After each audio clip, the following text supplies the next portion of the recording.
Good afternoon and welcome to Moments with Melinda. I am your host, Melinda Moulton, and today I have the extraordinary pleasure of having with me Grace Potter.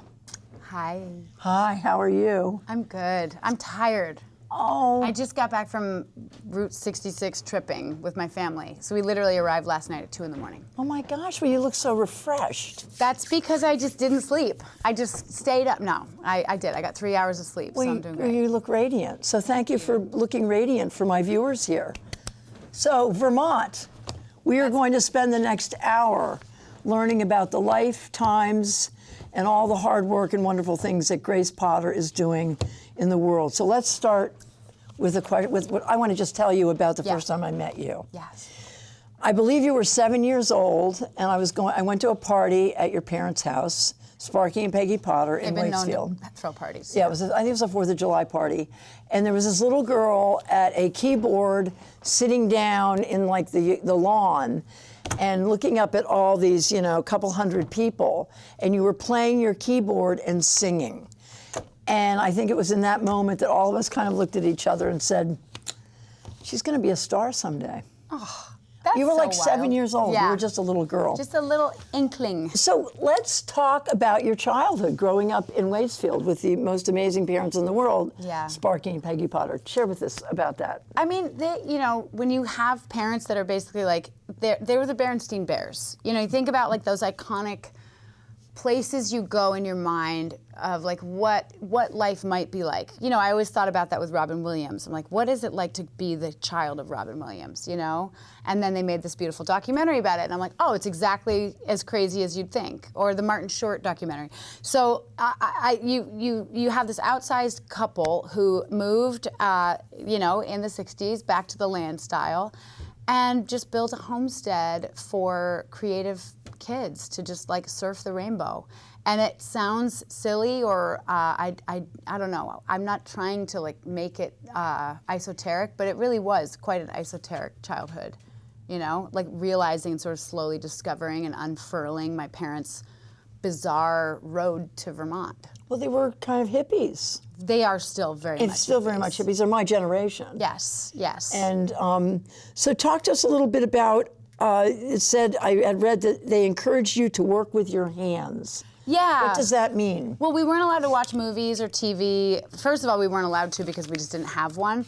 But when we finally did get a TV, we called it a puppet show because we didn't know what it was, And then, but the idea of like just sitting back and like absorbing a movie was not allowed. We had to paint something or write something, or in my case, I would put the TV on mute and I'd play along to the movie and like be the person scoring the movie. And I think it was really because they believed that TV rots your brain, but making things, not taking things, is sort of the way through life. The best way through life is to just go do it. And I would always complain and say like, oh, I want to go, get that new bathing suit that my friend has, or I want a new pair of Tevas, or whatever they were at the time. And my mom was like, become a cobbler, figure it out, or like sew it yourself. And I did. I would sew my own clothing and wear it to school. I loved going through my parents' old hippie clothing that they would keep in the shed. They had these boxes and bags of all this crazy old clothes, and I'd love going through them and just reappropriating their 60s, hippiedom in the middle of the 90s. And they built their own home, they too, did. which is very creative. They did. They still do love Lord of the Rings, and so they built the house based on kind of a combination of the Shire and Rivendell, which is cute because they also look very much like hobbits. I am the weird, freakishly tall person in my family. The rest of my family are quite diminutive. Now your mom, Peggy, taught piano. Yes. Did she teach you piano? She did. Were you her student? No, I wasn't. I would watch the students. I was kind of a competitive middle child type. So all these kids would get, like this trundle of kids would come out of the bus at the end of the day, and after school, we'd all walk up the hill. They'd eat us out of house and home, eat all of our snacks, and I'm sitting there basically like babysitting these kids. I mean, I thought it was a play date, but their parents were paying my mom to teach the kids how to play piano. So after all the kids would go home, I'd be like, all right, so I'd sort of pay attention to what the best piano student had learned that day, and then I'd sit next to my mom and listen to her play it one more time, watch her fingers, and then You would play mimic. it. So you played by ear. Yeah. And also you are legally blind in one eye. Yep. And you were expelled from bands Yep. because you could not read music, and that must have been so difficult for you. But I want to say to them, I guess she showed you. I actually had a conversation with that very teacher, Chris Rivers, who said, you know, and by the way, Chris, love you, Chris, all the love in the world. Thank you for kicking me out of band, because it made me become the creative that I am. But not learning music and pretending that I had learned how to read music was the problem. And Chris is married to Kara Greenblatt now. Oh, really? I think so. Oh, that's I believe so cool. Living in Burlington. I'm so because he mentioned you. I went and had dinner with them, and he mentioned you. Well, he's the one who kicked me out of band. He's the one who kicked. Okay. Yeah. Okay. Wow. Yeah. My And you know heavens. what? I honestly think that the othering and the that sort of moment of being like subjugated to the corner or sent to the resource room because of my eyesight, where I couldn't do certain tests, or I couldn't do math, or I couldn't match numbers and letters, it's still one of the things that I think has allowed me to isolate the creative spirit out of a very difficult formula as a kid, not understanding why my brain wasn't putting things together the same way other kids were. I never really thought of it as being in trouble or being bad. It was more that some people just do things a different way. You were being singled out. I was being singled out. Which made you special in a kind of a strange way. As a middle child, there's nothing better. Even when it's bad feedback, you at least are getting something, you know? So you couldn't read music, but do you read music now, or do you pretty much play by ear? No, ma'am, I do not read music. Yeah, no But I kidding. don't pretend that I can anymore. But Yeah. you create music because do. you play by ear. I play by ear. Which a lot of people who read music can't do that. Really? And a lot of people I know a lot of pianists who say that, because I play by ear. I now Right. studied reading music and can do it. But at one point they said, God, I wish I had your gifts, because you can sit down and play anything. So when Well, they play. The Vermont Symphony Orchestra actually taught me that, because my music, which I wrote by ear, had been then written down onto paper, and it actually goes a certain way, and you can't just change it in the middle of a thing when the symphony orchestra is playing along with you. But of course, I didn't know that, so in rehearsal there was a lot of needing to train me to just follow an arrangement the same way, all the way through. Otherwise, I was going to mess up an entire orchestra full of people. And also sometimes when you play by ear, when that music gets put to paper, people will say, that's a really complicated piece. Yeah, that's what they said. Yeah, they said, it's a they were like, complicated please don't piece. change the arrangement, because this is actually quite... So amazing. Well, you are amazing. Well, and they did an amazing job playing it. Well, of course they did. Yeah, I just your had music to. is so beautiful. So now you attended the Governor's Institute on the Arts at Castleton College. Yes, I did. Yeah. So talk to us about that. After you graduated from Harwood, you went to the Governor's Institute. Well, no, the you went to- institute was in high school, so I think in I high was school, okay. I was in 9th grade going into 10th, or 10th grade going into 11th when I went to the Governor's Institute. Because that summer program is, first of all, the most incredible experience of my life as a creative. It was the first time as a Vermonter where I was around other people that had also been othered and sent to the resource room or kicked out of a band. There was one kid there who was living his whole life as if it was a movie, and we could walk, at breakfast, we'd be going to get our Fruit Loops and, try and wake up, and he'd be just giving a monologue in the middle of a field, screaming to the skies. And in his mind, he was like, this is my Truman Show experiment, and he was living his whole life as if it was a movie.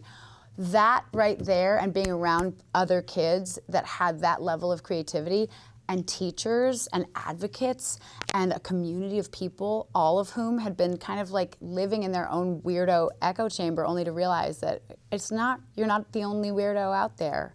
And in fact, when we become a village, none of us are weird, and it's just a wonderful community. Hear, hear. I love them. I love the Governor's Institute. Well, that's a positive for the Governor's Institute, so say- thank you for all that you do. In fact, I wore this jumpsuit last year when I went back and visited them, and we wrote a Governor's Institute song. I wrote a theme song with the students in the music. They had a music class, and I sat down, and in one day, we wrote a Governor's Institute song. I'm going to look that up. It's on the internet. You can find it. Okay, we're going to look for that. In this jumpsuit. Yeah. I love it. G-I-G-I-A. So talk to us about your early beginnings in the music performance world. How did it all start? That's a hard question, because Vermont doesn't have a huge amount of platforms for people to start on. The first performance I ever did was on the lawn in front of this tiny red building by the covered bridge. It's like a popular swimming hole in Waitsfield, Vermont, that all us kids would go, play at after school. And Janet Hubbard Brown was the drama teacher. Tracy Martin was the dance teacher, and there was this sort of like immersive theater troupe thing where we would like wander through the woods and come out. Like the woods was our backstage and the lawn was our stage. At the age of 4, I got to perform Yankee Doodle Dandy on stage with 18 other little 4- and 5-year-old girls at the Oddfellows Hall, otherwise known as the Valley Players Theater, where they do this thing called the Cabin Fever Follies. Because Vermonters may know that in March, when mud season sets in, there is this little thing called cabin fever where we just have to get out of the house and into the mud and get our car stuck and go out and create and just be wild and zany, just to get the wiggles out after the winter wiggles. So you were 4, your first performance? Yes, Yankee Doodle Dandy. Okay.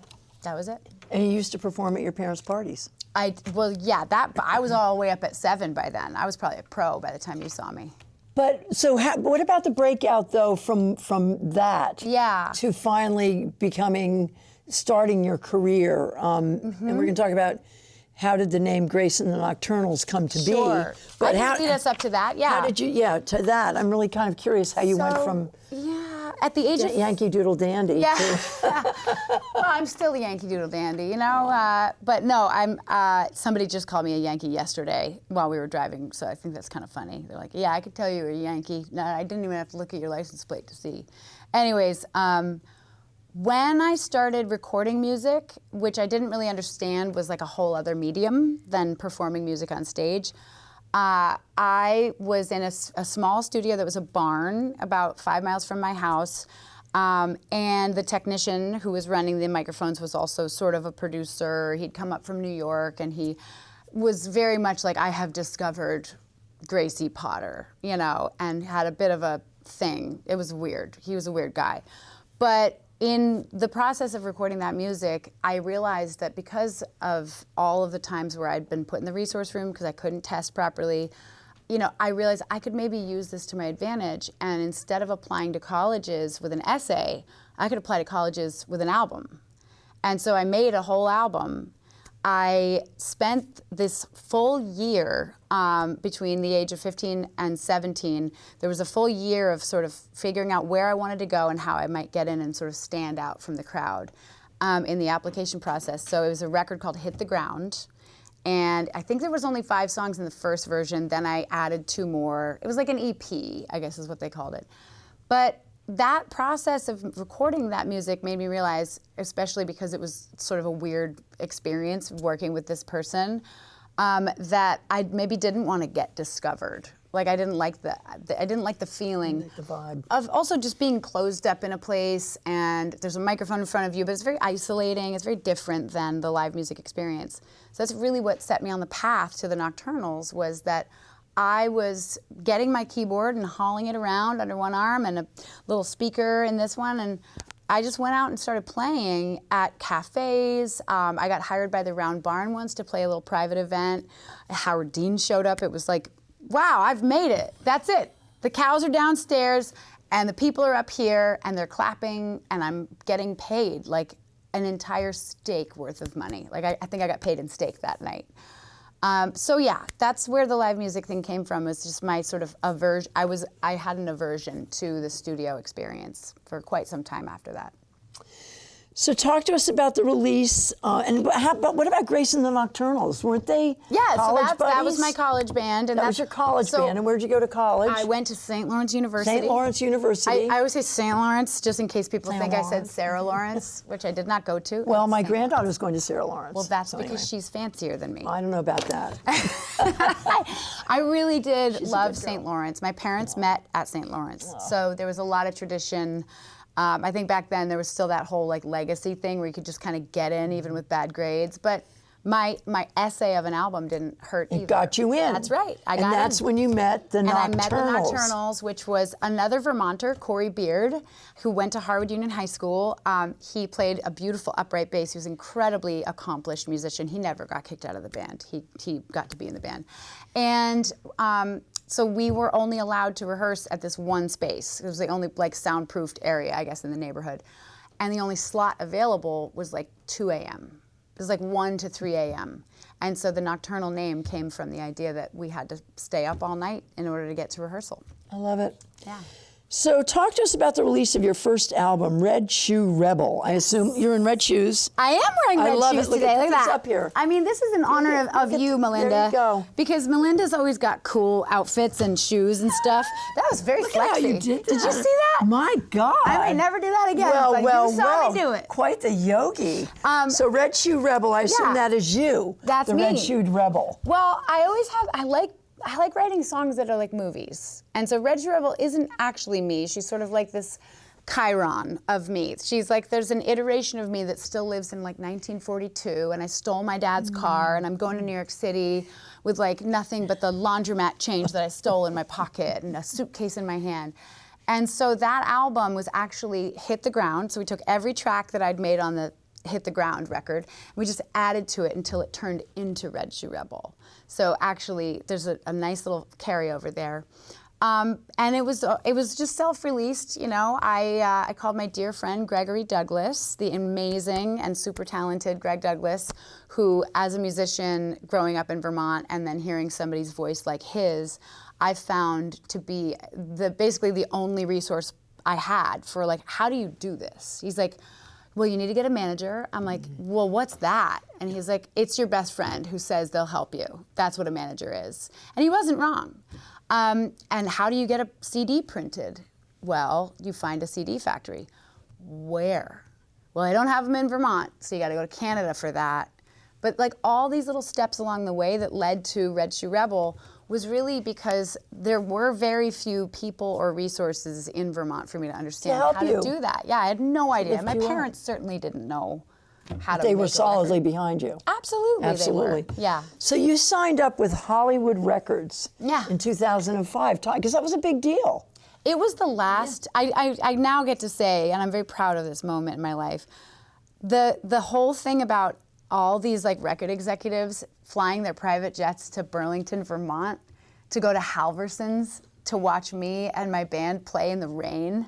And like, it really, truly was one of those just boilerplate moments where there was a bidding war, which doesn't happen anymore. I mean, for those of you not in the music industry, used to be, there was so much money in records that people could fly around in private jets and offer you $1 million contract. And like these things were very much dying out because, you know, the Napsters had just come into the picture around 2001, 2002. There was a real panic in the air, but there was also this incredible thirst for like authentic music, some music that could really shake the world down and just remind everybody like it's not all just like printing money. Let's get something real in here. So you got these companies to come up to fly up to Burlington. Yeah, into Sony, Halverson's. Virgin. I had Warner Brothers, Universal. I mean, so many. Halverson's. Yeah, to Halverson's. And you were in the back, you were outside, you were in the back patio. In the back patio, Yeah. and they all were there. Yes. And you played, and then the bidding war started. And the bidding war began. And Hollywood Records won. Hollywood Records won. How'd you choose them? Because I wanted to be a Disney animated character. So this Hollywood was a Records Disney. is part of Disney Music. It's part of Group. Disney. That's right. So, and also I did love the idea of Hollywood. Like it just sounded Hollywood like sounded I'm going great. from Vermont to Hollywood. Here we go. Did they sign you right then and there? They did. They Unbelievable. Were, yep, it was right there.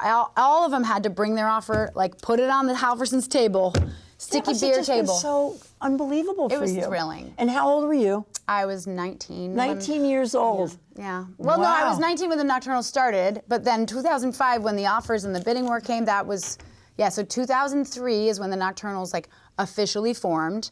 2004 is when all the fever pitch happened, and then 2005, I think the fever pitch being the bidding wars and all of these people getting interested. I mean, I can't say it was like they all showed up like, you know, Goodfellas and showed up and they snapped up a table. They did, yes they did. No, it happened over like 3 weeks, but the Okay, well, residency was only a month long, so, That's I amazing. mean, it was wild. So by 2005, you were beginning to garner some music awards. Yeah. Talk about that time in your life as you were just beginning to rise.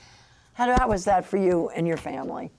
My parents were so proud. I mean, one of my favorite things we ever did was in 2000, it was right before we signed our record deal. they came with us to Ireland, and we did this whole tour in Ireland where a wonderful sort of onlooker somewhere in Cape Cod saw me and was like, that girl's pretty good. I think I'm gonna go to get her for St. Paddy's Day. And he that's a terrible Irish accent, by the way. But his name was Johnny Lombard, and he just like quit his job and became our Irish manager. And my mom and dad could not have been happier or more proud. And Corey's parents came. We did like this whole, it was basically still felt a little bit like a field trip because I was still in school. And they were really like, they were shepherding me toward this amazing future. But I still felt really comfortable in my own skin. I didn't like need them there, but they just wouldn't leave. You mean your parents Yeah, wouldn't leave? they wouldn't leave. Of course. I don't think they've ever left you. Best groupies ever. I don't think they've ever left you. They make me look cooler though. Because they're so cool. I mean, they are cool. Yes, they are the coolest. All right, I wish they were. I have to get them on my show. Yeah, you All right, should. I should. So in 2007, you appeared on. I mean, come on, woman. In 2007, you appeared on The Tonight Show with Jay Leno, excuse me. Good Morning America and The Late Late Show with Craig Ferguson. And in 2008, you were the opening act for the Dave Matthews Band and also for the Black Crowes. So that was almost 20 years ago. What do you remember about that? I mean, that's big time. It was whirlwind. That was big time. It was so cool too because when we were on tour and the TV's happening, it seems like they're all just like beautifully scheduled out. No, it was mayhem. You know, we were flying across the country. We're still driving a van, so we're zigzagging back and forth from Chicago to New York City, back to, now you got to get to Austin for South by Southwest. And it was, and my life hasn't really changed since then, but it was my first foray into the world of a touring musician, while also having this rise that was sort of meteoric. And I didn't understand that it was a very golden moment and that it's not going to last like that forever. You only get to be new to people one time.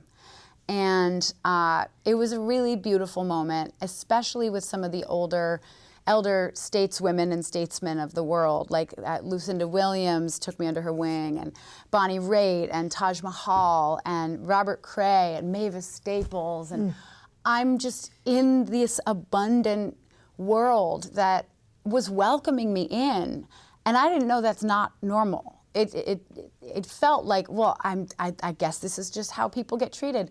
Many people don't get treated that way. I got very, very lucky. But you have a special soul. They smelled it on me. I think they smelled it. They were like, "We smell your soul. Get out of here, I can girl. smell You your stay soul. right there. You get on that I stage." can smell your soul. I hope it's my soul. It's the soul. I'm sure it's the soul. I've been on the road for 9 days. It could be your body cream. But anyway, right. So your rendition of Jefferson Airplane's song "White Rabbit" was included in the film Almost Alice. Yes. So that was you the started Alice to do the Disney stuff. The Disney stuff. They were using your voice and your talent. Well, that was like the deal with signing with them. I was like, you gotta put my music in your movies. You gotta let me do cartoon voices. That was your deal. Yeah, I told. You put that out there. Oh yeah, I told. Wow. That's why they. So you were your own advocate. I wanted to be. I mean, good for you for knowing your value. Yeah, I just said I want to do this, and I wanted to score movies my whole life because, as you remember, Sparky and Peggy would always make me do something creative watching movies. So, yeah. So who was your manager at this time? This was Goldberg days. Yeah, good old Justin Goldberg.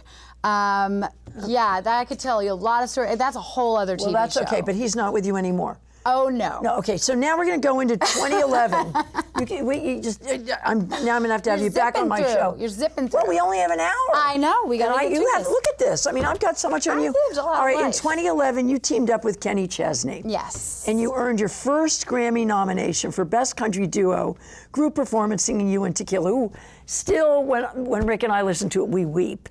Yeah. Kenny then followed you to Vermont for your Grand Point concert and sang with you on stage at Waterfront Park. I was there. What a night.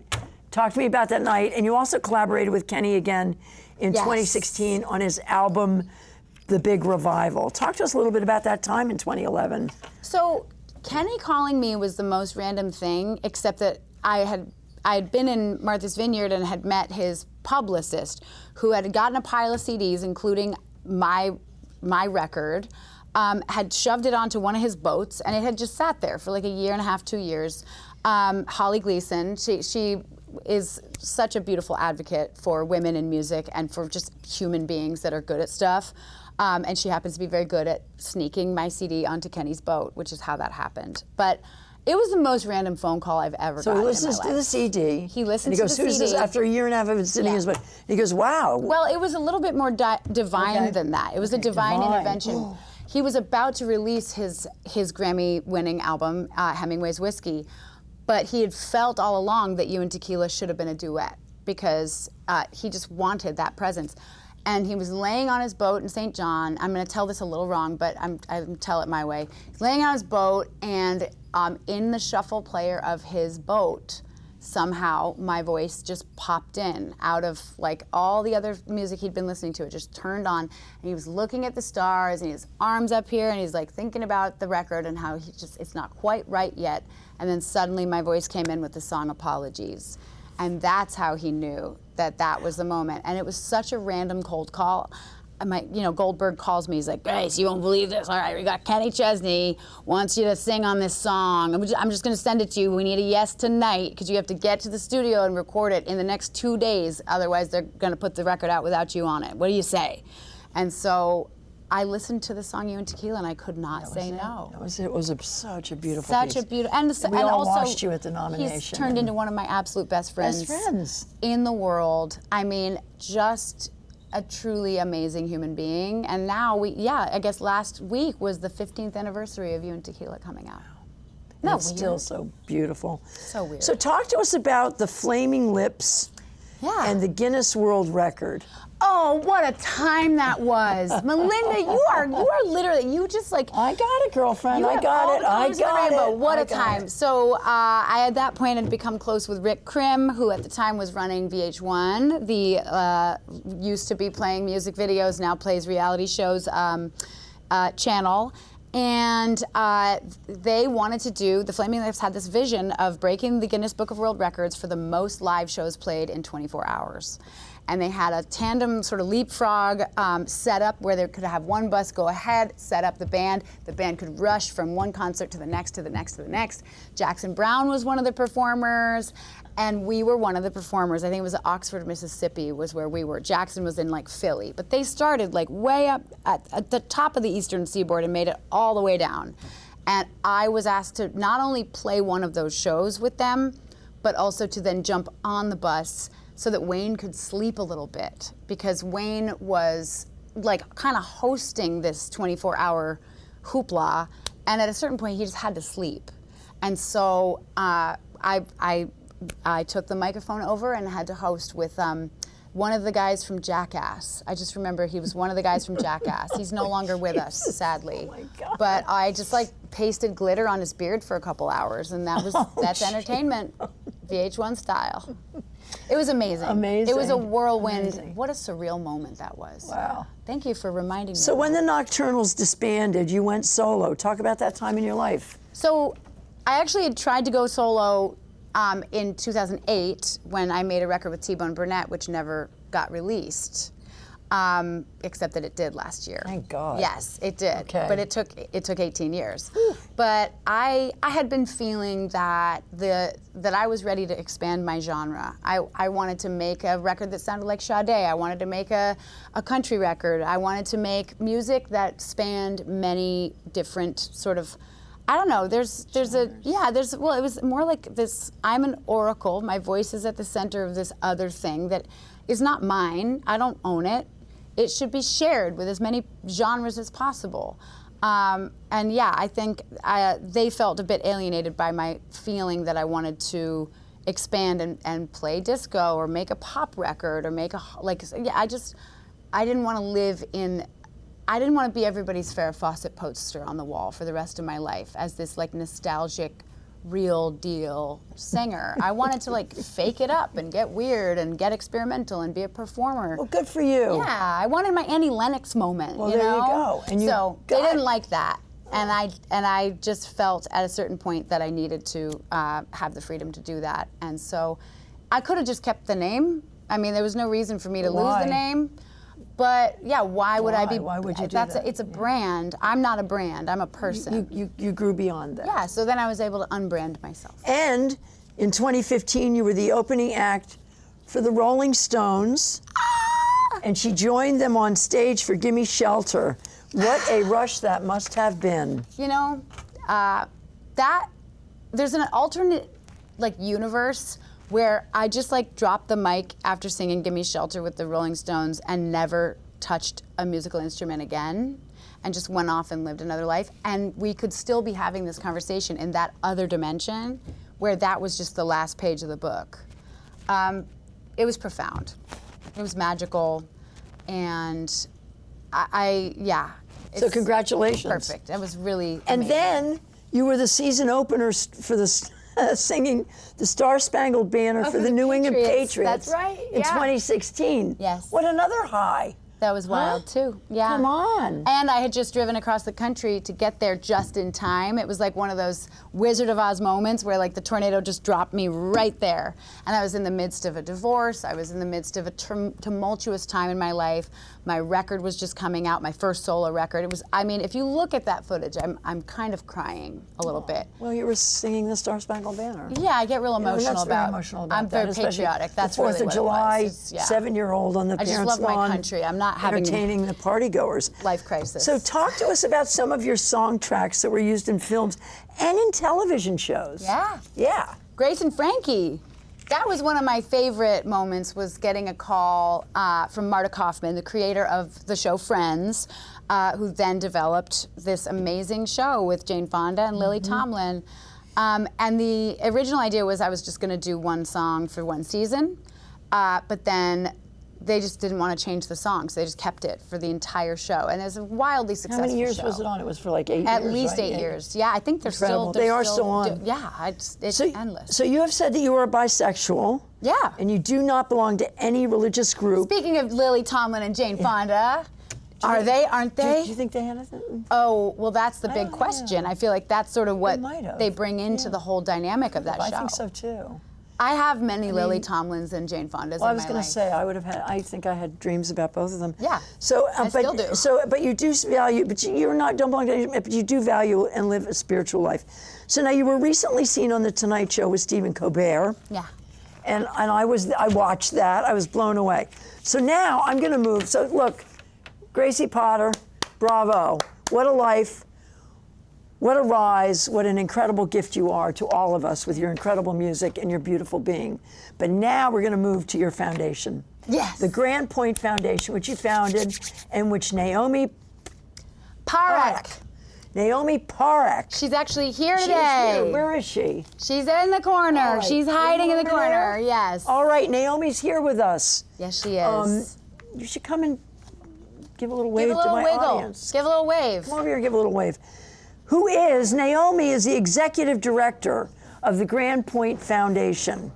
Come on in here. Come on in, Naomi. Wave to our And you can talk into the microphone. Just say hello. Naomi is Woohoo! amazing. And she is running this incredible foundation. Thank God. That was founded by Grace Potter, known as the Grand Point Foundation. We're going to talk about it right now. Oh, lovely. Can we get you a chair and have you come in and that's sit okay. down? I'm just gonna You don't say want a to quick. sit in? Oh, that's okay. I'll let you continue your She's wonderful very. interview. I think we're just going to get you a chair. We're That's gonna what's get going you to a happen. chair. okay, Do sure. we need to throw her a mic? You got caught. Well, if We're you gonna get you a 'cause mic. the mic Get is right in right here. there. You know. You can talk Scooch on into, would you in. like to talk into my... Because we were just talking Get a about mic our on her. Where's her messaging. other... It'll probably pick up. Is there another mic? This is it. We had a very long, beautiful board meeting today, which then carried over into a lovely lunch at Deep City. And one of the things that I love about working with Naomi is that she is constantly generating and regenerating and iterating on she translates me very well. So I say things in a very esoteric, blah, blah, blah, rainbows and miracles, but she actually knows how to take that and digest it and make it into something that is not only palatable, but it is very mission-centric, and that's why I really realized, I was I could talk about this all day, but she's right here. We should just do that. She's right here. So that you have said that art has always been the key to your survival. Yeah. So that, in many ways, inspired you to start the foundation. Yeah. So you have stated on your website, grandpointfoundation.org, grandpointfoundation.org, and let us summon culture in a way that sustains our souls.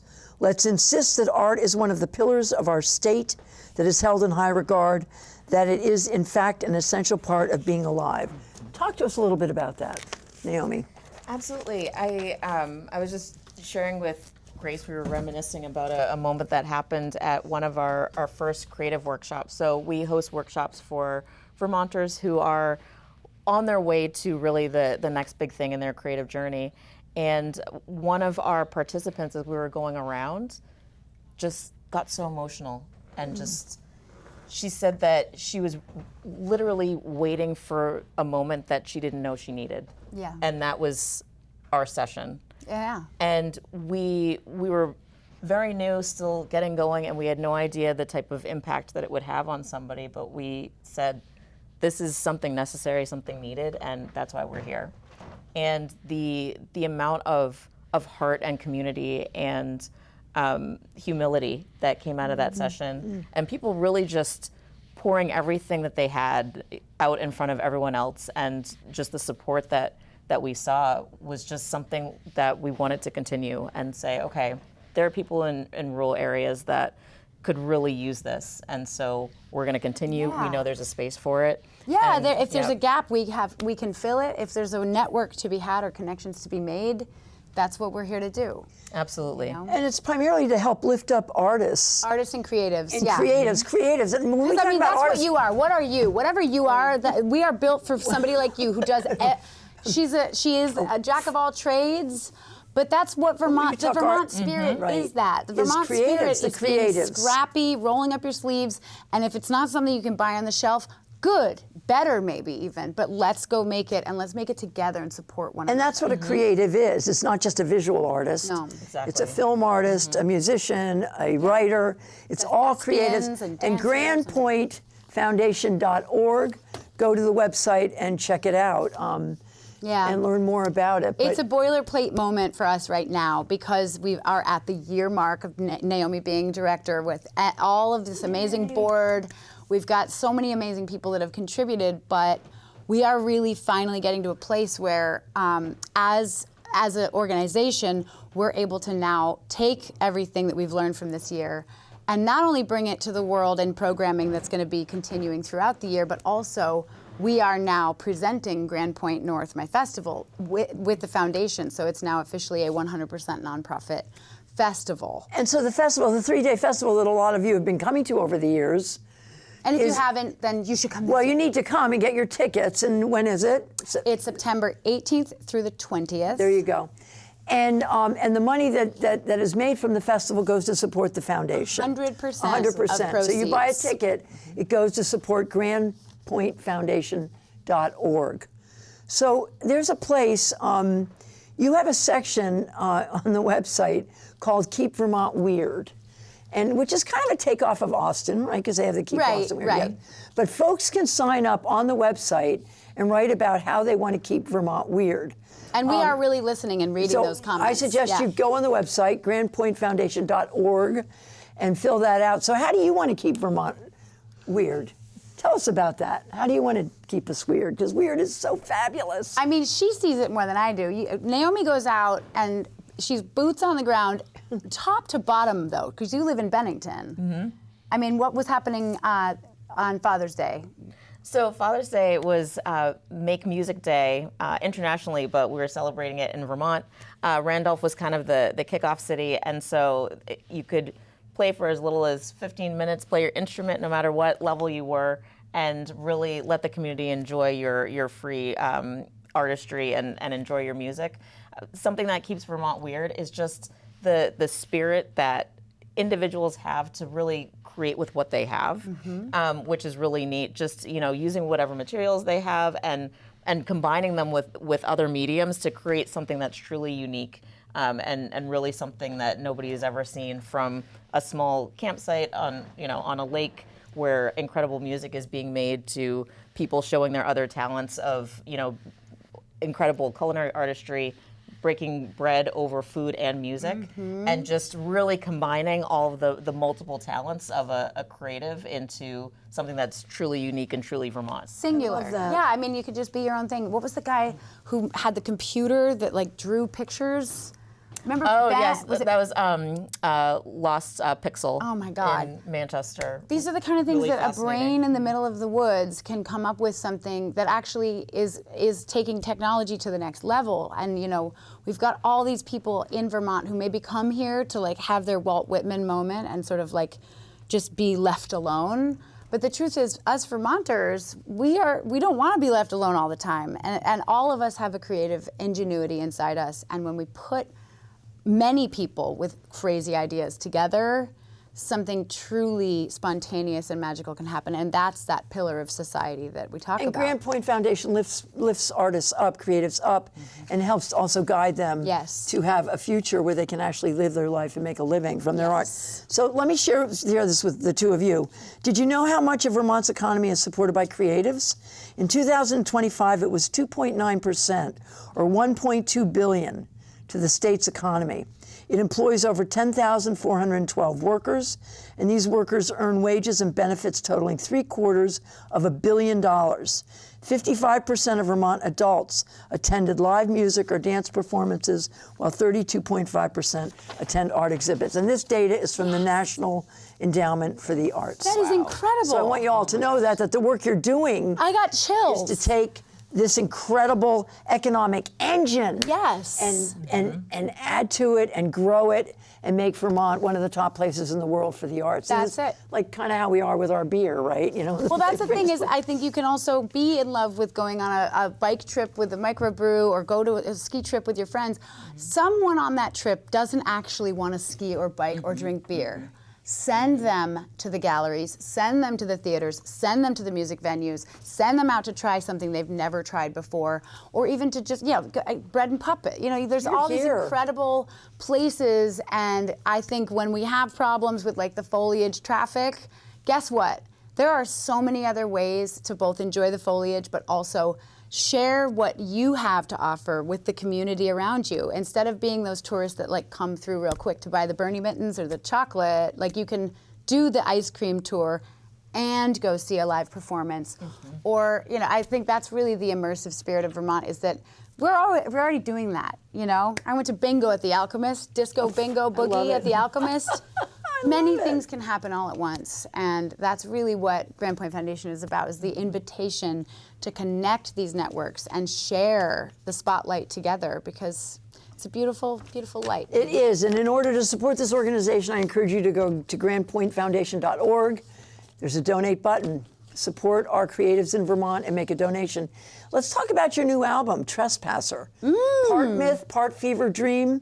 In your childhood, you created characters that would take you places you did not feel. Stay right here. She's like, I'm gonna Don't go. keep going. You're not going Naomi's anywhere. nervous about this because she knows she doesn't know what's gonna happen next in the movie. Well, that's okay. That would take you places you did not feel you had permission to go. Yes. On your own. So talk about that.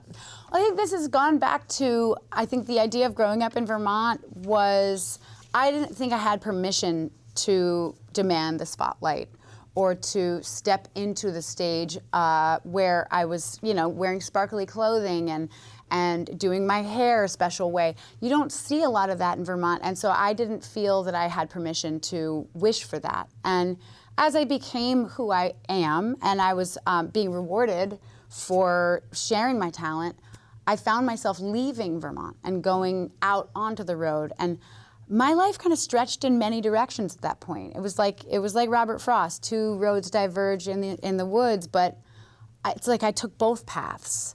And now I still am bi-coastal, and I have a house in California, and I have the farm here in Vermont, in my hometown, and I've had a bit of a journey through like, what does that mean, and why do I have these two things? Why am I lucky enough to have them, but also what's wrong with me that I can't just settle on one? And so Trespasser asks that question and explores those two versions of me, or are they two different people, or have they always been the same me? Fascinating. Yeah, and I can't tell you what happens at the end, No, because Naomi would be mad. No spoilers. But this is the album that's coming out when? It's coming out August 21st. August 21st. So folks, write that down in your calendar. Yeah, and the single's out now. I think they're playing it on the Point. They are. Yes, Yeah. they are. So you quote Woody Guthrie in his "This Land Is Your Land," and a passage in the song where it says, "The side that says nothing is the side we are supposed to go." What does that mean? So In the Woody Guthrie song, it's not a popular verse that gets performed very often, actually. I think that many places that he would go play would say, please don't play that verse about the trespassing sign. But the album Trespasser was titled after that Woody Guthrie verse, where he's going down the highway and there's a wall in front of him and there's a sign that says no trespassing. But on the other side, it didn't say nothing. That side is made for you and me. So I'm kind of living on, so that's the journey. I know, I got goosebumps again now. Thank you, Woody Guthrie. You also talk about hitchhikers. Now, I am known. You hitchhiked. No, I have hitchhiked. Didn't you hitchhike? Through France with my 3-year-old son. But anyway, I'm known to pick up hitchhikers. And my family goes, Mom, really, just stop it. But life is much more interesting when they you are do. not the bad guys. No, they're not. And so you touch on this in your new album. Yes. Well, hitchhiking for me, I only did it a little bit.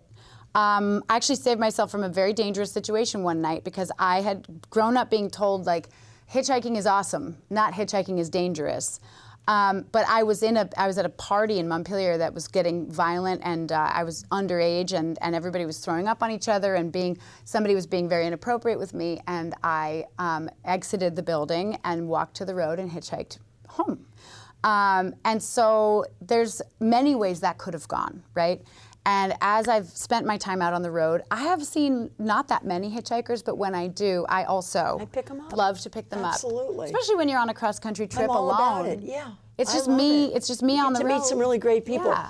So talk about the movie that you're working on, 100 Years on Route 66. This is a film that you're making. Yes, and Talk to us about actually, this. it started with the National Historic Trust. Last year, Grand Point North, we had a wonderful man who's on the board of the National Historic Trust, who came to the festival. He was just completely bowled over by Vermont and by the festival. He'd also just finished the project in Bennington. What was it? Was it a theater or art center? So it's the old high school that was converted into multi-use facility for the community, and the old Ben High, as we call it. The Ben Highs. Okay, well, so that's one of the things that we started to talk about last year, because David was like, the 100-year anniversary of Route 66 is coming up. And we have this fund where we've been, looking at these buildings and trying to help maintain these pieces of American history along Route 66. And having driven it at that point 7 times, I've now done it 9 times. But on my 7th trip, I was noticing things getting improved. I was noticing some amazing and affectionate loving and zhuzhing of certain towns and places that maybe were like decrepit or boarded up. One year I would drive, and then the next year I'd see it and it's shiny and new with brand new neon. So that's what started me down the road. But I'd already been working on a film that was a dramatic, sort of a scripted narrative feature film about the mystery of the Mother Road. So my album Mother Road has a companion movie. So I always say Mother Road and Trespasser are just an original motion picture soundtrack for an invisible movie. And until I can find the money to make the big movie, the documentary just sort of fell into my lap through the National Historic Trust and some other funding as well. But essentially we are plotting it out, and we're going to do several legs of it and exploring Route 66 and 100 years of history through the perspective and lens of a songwriter, exploring what makes people wander and what makes us feel like we belong. And those are the 2 questions that I'm asking. Okay, my head's been blown. You're out of breath. I am. I'm out of breath. I'm breathless. I don't know how you do it. So we're coming to the end of the show here. So I want to ask you, probably both of you, what are your words of wisdom for humanity as we face some of the most difficult and challenging times in our American history and fight to protect our freedoms and democracy? What are your words of wisdom for my viewers out there who are I'm going to ask the Fulbright scholar / Fulbright scholar right here. I mean, we'll ask you, but I do want you to answer too. She went from Fulbright to the UN to Grand Point Foundation. Right. And what is your thesis on again that you wrote? You did your thesis. You told me we were a skinny pancake. You're writing it. What is it on? It's on sustainability frameworks in the ski industry in the U.S. There you go. And you're in Vermont. I'm in Vermont. Where we had one of the My best. favorite place. We had one of the best ski seasons in I 10 know. years. So talk to us about your words of wisdom for this next generation, to help us get through what we're going through right now. Sure. I would say ask questions, stay very curious and open, and be very mindful about embracing other cultures. Travel if you can. Within the U.S., there's so many incredible things to see and incredible people to meet. And I would say, really ask questions. Instead of taking something in and just taking it as fact, ask questions, be curious, stay open, keep your ears and eyes open. And I think one of the most important things that we can take away is that, if you meet somebody and you have a conversation with them, you have a chance to have a meal with them, ask them about their background, ask them a little bit more and a little bit more, and you find that you have so much more in common than you have in terms of differences. Thank you. It's so beautiful. Amen. I mean, Bravo. that's it though, is also, I just heard this fact, which is that when you're traveling, apparently, yes, you'll remember the place you went and what it looked like and maybe what it smelled like, but the thing that ingrains into your biologics, your memory and your neural pathways for good is the human connections that you make.